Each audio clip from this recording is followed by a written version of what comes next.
Welcome to Talking Industrial Automation, a podcast where you get to know the people who make modern industrial automation possible. You will get to hear from CSIA system integrators and industry partners to get a better understanding of how they help their clients solve process challenges and how they've earned success in their careers. Along the way, we will touch on system integration best practices, technology, trends, and challenges. Whether you are a manufacturer, end user, supplier, or system integrator, you will enjoy the insights these industry professionals bring to this podcast. Let's get started.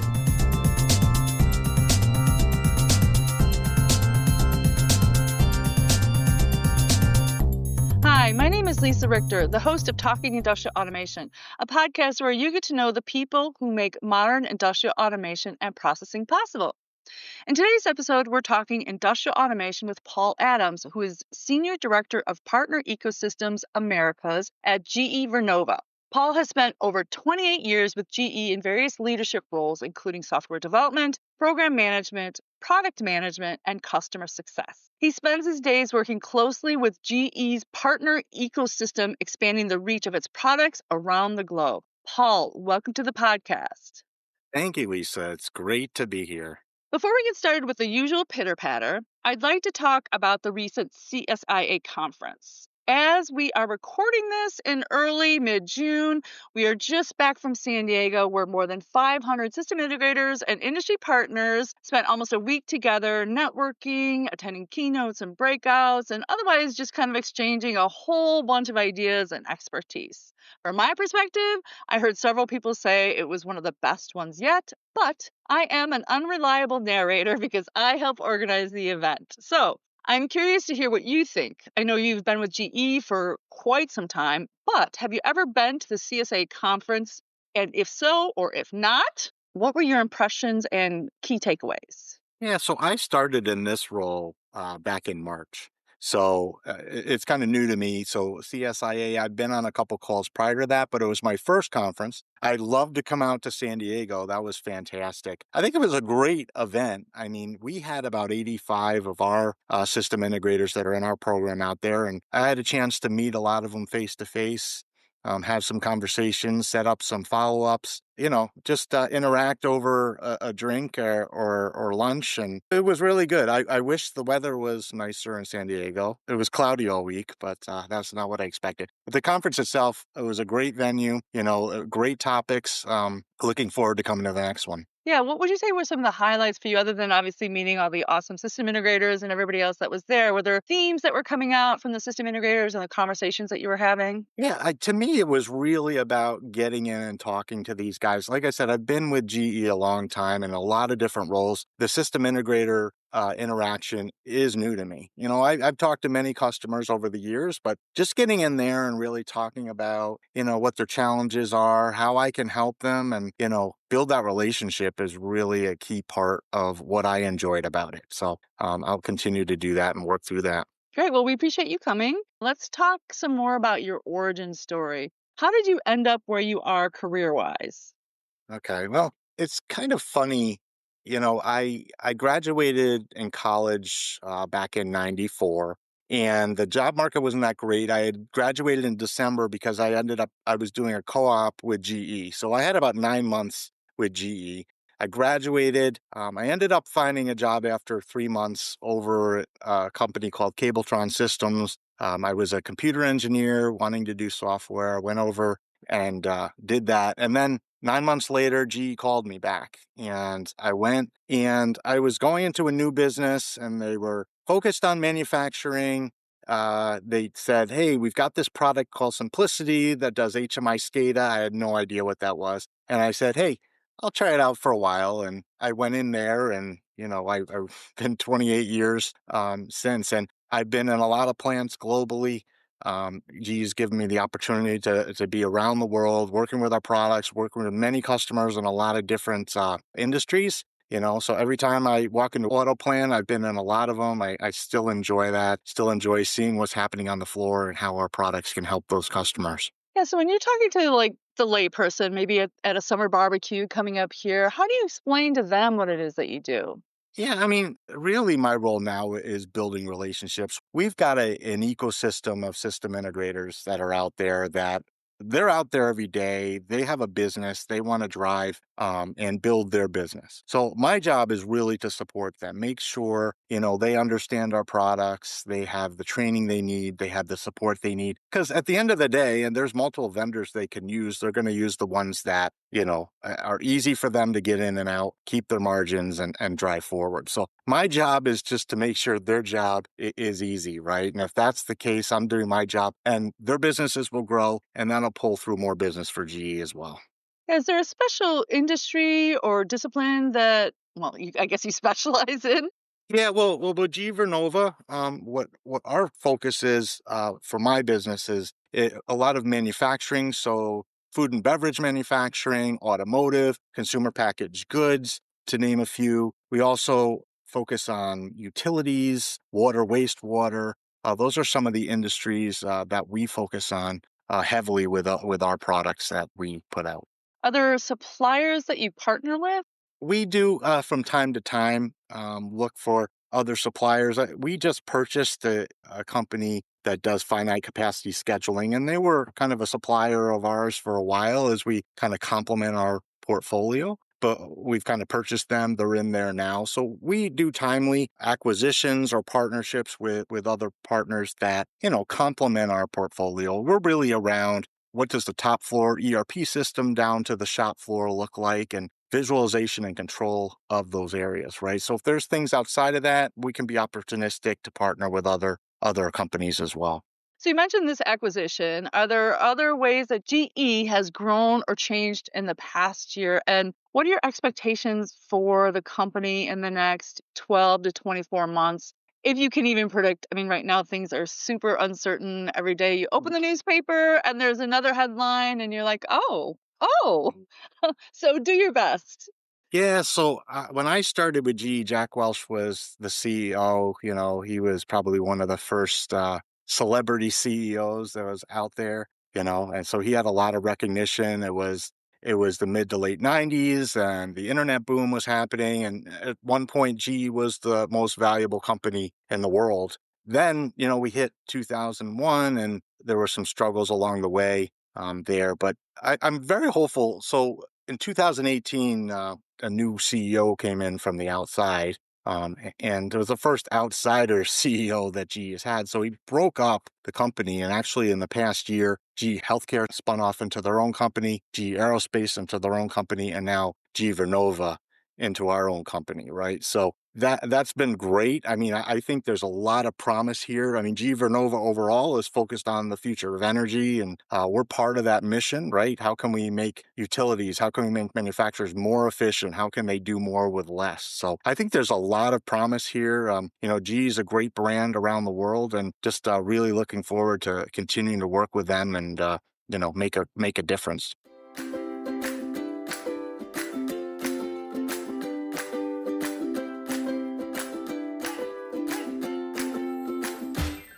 OMG.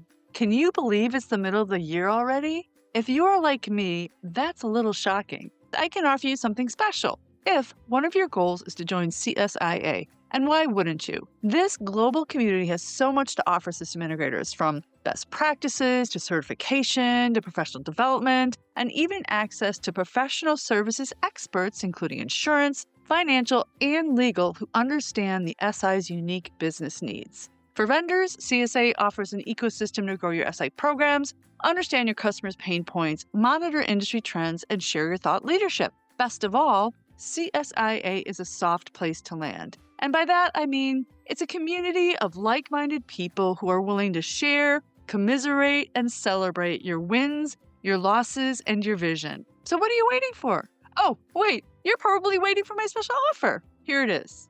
For the months of July and August, membership dues and all Industrial Automation Exchange upgrades and packages are half price. And no, this is not half off like I'm crazy Jimmy yelling, "Everything must go!" It's really just because CSIA prorates its dues, but boy, that lacks excitement, doesn't it? To find out more, visit www.controlsys.org/shine. Wait, maybe I should go for the crazy Jimmy routine after all. Yeah, I remember vaguely, like, Jack Welch was his name, right when Yeah. I was, like, coming into the working world, and his name was swirling around, and I remember he had a not very nice nickname too. Was it like the Hatchet Man or something? No, Neutron Jack. It was. I knew it was something a little bit not too flattering depending on your perspective. I am also curious about the name change from GE to GE Vernova. Is there, like, a story behind that? When the 3 businesses split, it was really GE Aerospace was gonna maintain the GE brand, but we ended up keeping the GE for GE Healthcare and then GE Vernova as a separate business. The Vernova is really around green, and new, right? New green energy, right? So that's kind of the formation of that name. Yeah, I guess because the other ones were, like, very clear, common nouns, like aerospace, and then Vernova comes in, and you're like, "Okay, that's a little bit of." I mean, I understand it now that you said it, but, it's not completely obvious, or it wasn't to me. So, talking about prospective customers now for a second, if they are trying to decide between, GE and another, maybe one of your competitors, what advice would you give that prospect? Well, I mean, with GE, we've got a long history of product development, a lot of investment in our products every year. We've got hundreds of thousands of implementations around the world. What was the tagline? No one's ever fired for buying IBM, right? So it's the same idea. I mean, GE's been around, 40 years in this business. Right. So we've got a lot of implementations, customers around the world. So that's a big thing, right? Can I prove out that I've been doing things? I mean, and there's always upstarts that have come in and have to prove themselves and have to kind of climb the hill. But with G Vernova, we've been doing this a long time, so you can rest assured that there's a lot behind the G business that's going to be around here for the next 40 plus years and beyond. Right. So that's a big thing. The customers want to know because they don't want to make a big investment in something and find out, okay, this company is going to go under in 5 years and I got to redo everything. Right. So that's a big thing that I would say that is a big proponent for customers to come work with us. Yeah, it's all about de-escalating that risk or minimizing that risk. Exactly. So you talked a little bit about your role as the new SI partner liaison. Tell me a little bit more about the program in general, about the SI partner program.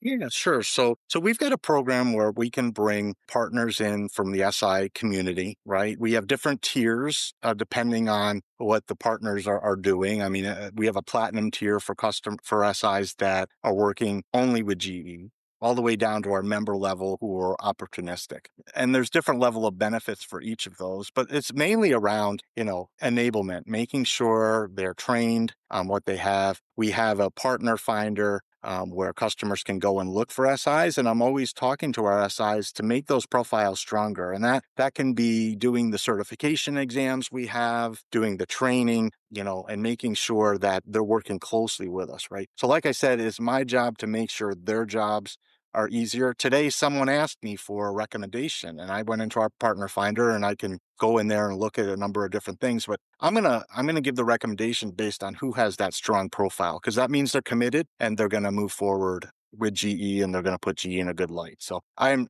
constantly trying to continue to build more and more of those SIs into, high profile, good resources that can go out there and do a good job for our customers. When you're talking to the customers, are there certain themes that emerge in terms of their challenges right now that you can speak to?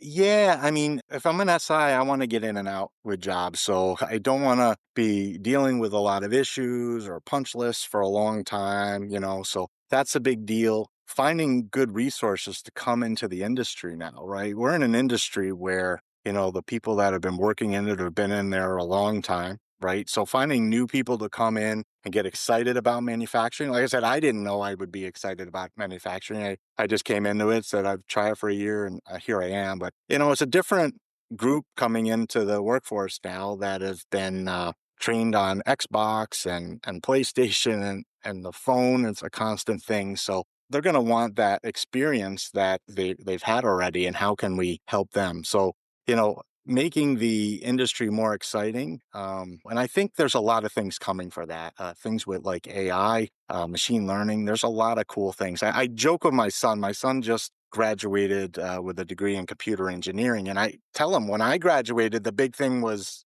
email. and the World Wide Web, and that was like wow. But now we see things like Chat GPT and more AI, and it's just incredible. The sky's the limit on where things are going to go.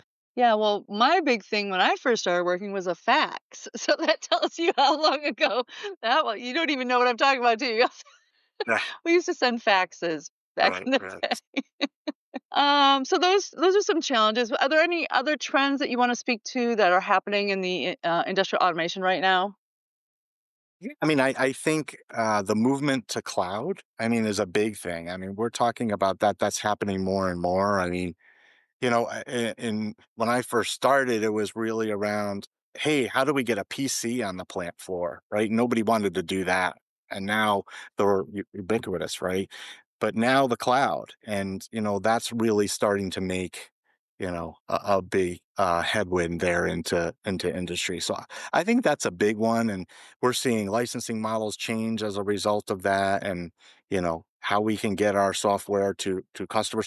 How can we reduce their upgrade times? I mean, that's a huge thing. If I go to Amazon, they're constantly upgrading behind the scenes. I have no idea, but I have the same experience. For the longest time, a manufacturer had to be down for 2 weeks to go through and upgrade all their stuff. I mean, we're going to move towards a point where that time compresses with what's going on with the cloud. So I think that's going to be a big plus for the industry.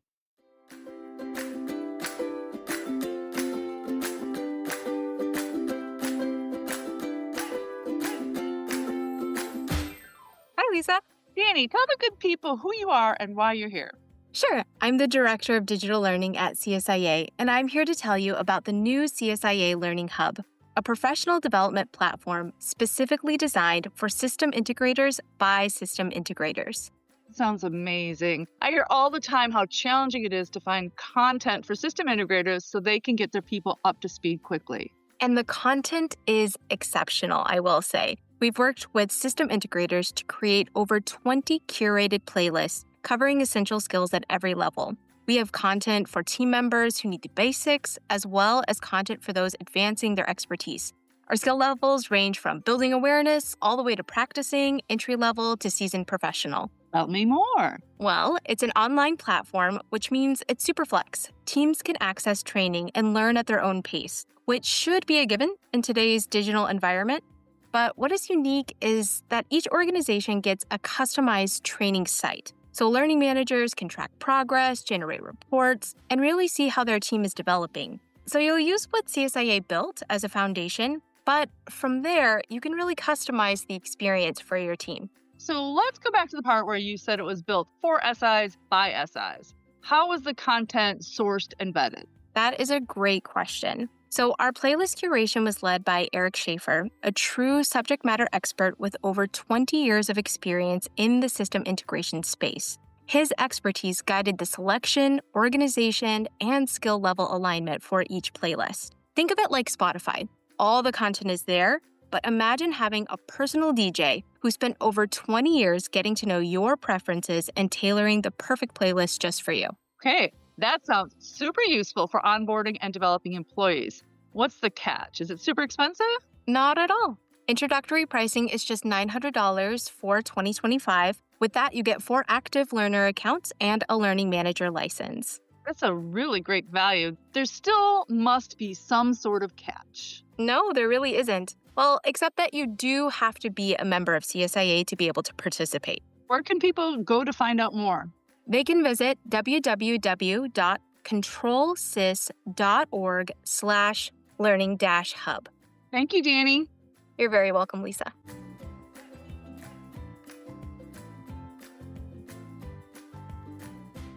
Some of the conversations I was having during the conference, I was surprised at how many people are not in the cloud, or part of their operations are in the cloud and part aren't. Like they might want to keep their client data in one place and their other stuff in the so it's super interesting to me because I don't normally have those technical kind of conversations, but I was a little bit surprised to hear that. And I understand the reasons why people might be reluctant to make a big giant shift over. So, but what do you think really are like the biggest challenge facing the marketplace today and in the future? Yeah, well, one thing I think of with cloud and what keeps people moving and is scary, and I don't know how many people really understand the impact, but is cybersecurity is a big issue. I did a presentation with one of our customers not too long ago, and he gave a presentation on that. And it's scared to death. I mean, he's in a manufacturing plant, right? And they're a big target for cyber criminals. An auto plant, the line goes down, you could be losing $100,000 a minute, right? So, um, we want to keep things going. So that is definitely, I think, something that is going to be a focus area, especially with the aspect of cloud and data, right? Every time we see a data breach conversation on the news, right, it scares people. They want to make sure they're protecting their data, and that's where it is. I think the other big one, I kind of alluded to this before, is the graying of the workforce, right? And how do we get people? How do we get young people interested into this field, right? And I think some of the technology is pretty exciting. So, getting them in there and working on things like AI and machine learning, and, there's some pretty neat things that are happening, right? Yeah, what else makes you kind of optimistic about the future of the automation industry? Yeah. Well, I mean, to me, it's the technology. I mean, that what we're seeing is just amazing. And how can we better build product for customers? How can we make their jobs easier, right? Before they had green screens years ago. Now, right, we have tablets and wearables and things that can make the job much easier. So, how can we help the workers do their jobs better, right? How can they do more with less, right? That's the other thing there. So there's a lot of technology now that is really enabling that, and I think that's really going to be a strong thing for the industry for the foreseeable future. So I'm going to ask some more of your advice, and that would be from your perspective, how should a customer go about choosing a system integrator? So I think a lot of it is track record, right? How have they done in the past? Do they have references for who they've done work for? How has it gone?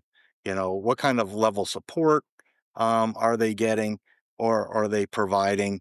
What kind of product investment are they doing? And then finally, brand, right? What is their brand? How are they positioned, right? Are they well known? Are they building their skill set, right? So those are some of the things to think about selecting a system integrator. Yeah. Yeah, branding is interesting in this industry because there are not that many brands that I would consider, well known even amongst the industry, right? So it's interesting that you should bring that up. Can you give me kind of an example? Yeah, I mean, the reputation. I mean, I know a lot of the SIs are smaller or whatever, or maybe brand. But brand can be a regional thing too, right? You've got a lot of these SIs that work in a specific region. They've done a number of jobs, and kind of that word of mouth helps them continue to get work, right? Because many of these SIs don't have a sales organization. They're just in there working with customers. They find jobs word of mouth at that same customer, or even others that are out there, right? So, that brand can be regional. It doesn't have to be a global brand like a GE, but it can be a brand name that's known in a region, and drive a business that way. Okay, that's connecting in my mind now because you're right. Whenever I talk to a system integrator, it's always like we get 80% of our business repeat.